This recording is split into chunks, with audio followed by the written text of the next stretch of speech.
ಸಮ್ಮುಖದಲ್ಲಿ ಡಿಕೆ ಶಿವಕುಮಾರ್ ಒಬ್ಬ ಸಾಮಾನ್ಯ ಕಾರ್ಯಕರ್ತ ಆದಷ್ಟೇ ಎಲ್ರಿಗೂ ಖುಷಿ ಇದೆ.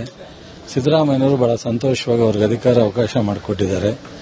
ಮುಂದೆ ಪಕ್ಷಕ್ಕೆ ಒಳ್ಳೇದಾಗುತ್ತೆ. ಯಶಸ್ವಿಯಾಗಿ ಕೃಷಿ ಖಾತೆ ನಿಭಾಯಿಸಿದ್ರಿ. ಈವರೆಗೂ ಮತ್ತೆ ಮೊದಲ ಹಂತದಲ್ಲೇ ತಾವು ಎಂಟ್ರಿ ಆಗ್ತೀರಿ ಕ್ಯಾಬಿನೆಟ್ಗೆ ಅಂತಕ್ಕಂಥ ನಿರೀಕ್ಷೆಗಳಿತ್ತು. ಆಯ್ತು, ಎರಡನೇ ಹಂತದಲ್ಲಿ ಆದ್ರೇನು ಮೊದಲನೇ ಹಂತದಲ್ಲೇ ಎಲ್ಲ ಒಂದೇನೆ ಬಾ ವಿಶ್ವಾಸ ಇದೆ ಸರ್. ಮತ್ತೆ ಈಗ ಆಗ್ತೀರಿ ಕೂತ್ಕೋ ಬಾ ಪ್ರೇಮ್ ಸರ್.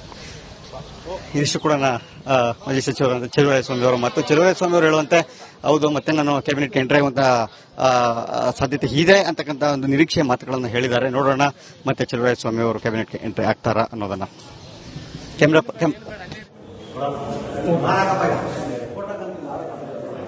ಬೋರ್ಡ್ ಬದಲಾಯಿಸ್ತಾ ಇರುವಂತಹ ದೃಶ್ಯವನ್ನ ತಾವು ಗಮನಿಸ್ತಾ ಇದ್ದೀರಿ. ನೂತನ ಮುಖ್ಯಮಂತ್ರಿಯಾಗಿ ಆಯ್ಕೆಯಾಗಿರುವ ಡಿಕೆ ಶಿವಕುಮಾರ್ ಅವರ ಹೆಸರಿನ ಬೋರ್ಡ್ ಅನ್ನ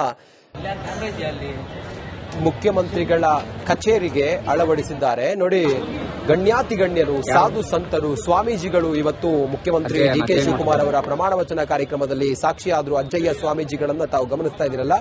ಡಿಕೆ ಶಿವಕುಮಾರ್ ಅವರು ಅಜ್ಜಯ್ಯ ಸ್ವಾಮಿಗಳ ಹೆಸರಿನಲ್ಲೇ ಇವತ್ತು ಪದಗ್ರಹಣವನ್ನ ಸ್ವೀಕರಿಸಿದ್ರು. ಡಿಕೆ ಶಿವಕುಮಾರ್ ಅವರು ಇವತ್ತು ಮುಖ್ಯಮಂತ್ರಿಯಾಗಿ ಪ್ರಮಾಣ ವಚನವನ್ನ ಸ್ವೀಕರಿಸಿದ್ರೆ ಅಜ್ಜಯ್ಯ ಶ್ರೀಗಳ ಹೆಸರಿನಲ್ಲಿಯೇ ಅವರು ಇವತ್ತು ಪ್ರಮಾಣ ವಚನವನ್ನ ಸ್ವೀಕರಿಸಿದ್ರು. ಅಜ್ಜಯ್ಯ ಶ್ರೀಗಳನ್ನ ತಾವು ಗಮನಿಸ್ತಾ ಇದ್ರು. ಏನೇ ಕೆಲಸಗಳನ್ನ ಮಾಡೋದಿದ್ರು ಅಥವಾ ಏನೇ ಶುರುವಿದ್ರು ಕೂಡ ಡಿಕೆ ಶಿವಕುಮಾರ್ ಅವರ ಅನುಮತಿಯೊಂದಿಗೆ ಶುರು ಮಾಡ್ತಾರೆ. ಅದರಂತೆ ಅಜ್ಜಯ್ಯ ಶ್ರೀಗಳು ಮೊದಲೇ ಹೇಳಿದ್ರು ಮುಖ್ಯಮಂತ್ರಿ ಆಗ್ತೀನಿ ನೀನು ಅನ್ನೋದನ್ನ ಮೊದಲೇ ಹೇಳಿದ್ರು. ಅದರಂತೆ ಡಿಕೆ ಶಿವಕುಮಾರ್ ಅವರು ಇವತ್ತು 25ನೇ ಮುಖ್ಯಮಂತ್ರಿಯಾಗಿ ಪ್ರಮಾಣ ವಚನವನ್ನ ಸ್ವೀಕರಿಸಿದ್ದಾರೆ. ಲೋಕಭವನದ ಗಾಜಿನ ಮನೆಯೊಳಗೆ ಗಣ್ಯಾತಿ ಗಣ್ಯರ ಸಮ್ಮುಖದಲ್ಲಿ ಡಿಕೆ ಶಿವಕುಮಾರ್ ಇವತ್ತು ಪ್ರಮಾಣ ವಚನವನ್ನ ಸ್ವೀಕರಿಸಿದ್ದಾರೆ. ಸುಮಾರು 13 ಜನ ತಮ್ಮ ಕ್ಯಾಬಿನೆಟ್ನ ಸದಸ್ಯರುಗಳು ಕೂಡ ಇವತ್ತು ಪ್ರಮಾಣ ವಚನವನ್ನ ಸ್ವೀಕರಿಸಿದ್ರು. ಶಾಸಕರುಗಳು 13 ಜನ ಡಿಕೆ ಶಿವಕುಮಾರ್ ಅವರ ಜೊತೆಗೆ ಸಂಪುಟವನ್ನ ಸೇರಿದ್ದಾರೆ.